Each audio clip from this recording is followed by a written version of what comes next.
Me llamo Jorge Viola. Pero me conocen como el asesino serial del fútbol.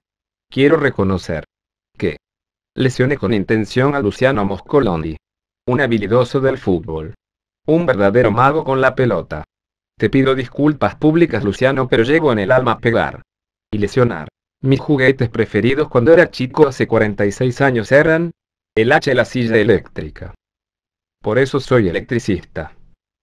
Perdona, Luciano, pero no soporto a los habilidosos. Y por eso te lesioné. Perdón. Perdón, Luciano.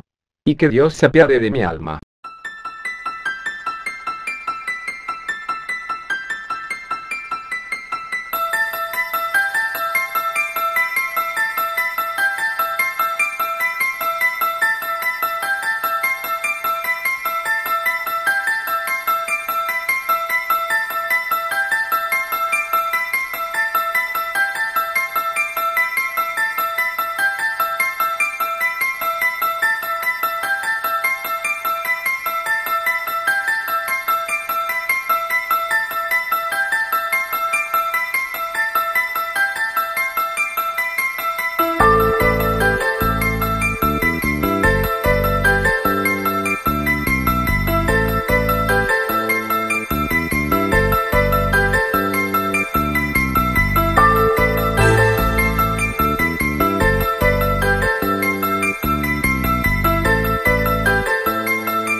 Después de haber visto mis juguetes preferidos entenderán por qué lesioné a Luciano. Odio el juego bonito, los caños, rabonas, y todas esas cosas lindas que distinguen a un exquisito como Lucho.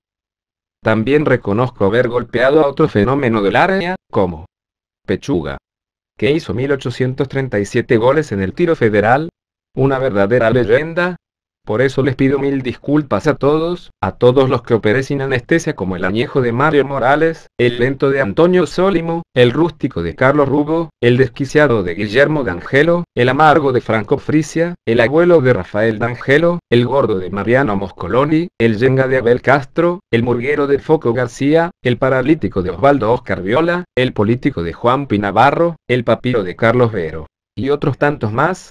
Sepan entenderme y perdonar. Que Dios se apiade de mi alma. Los llevo a todos en mi guadaña. Chau.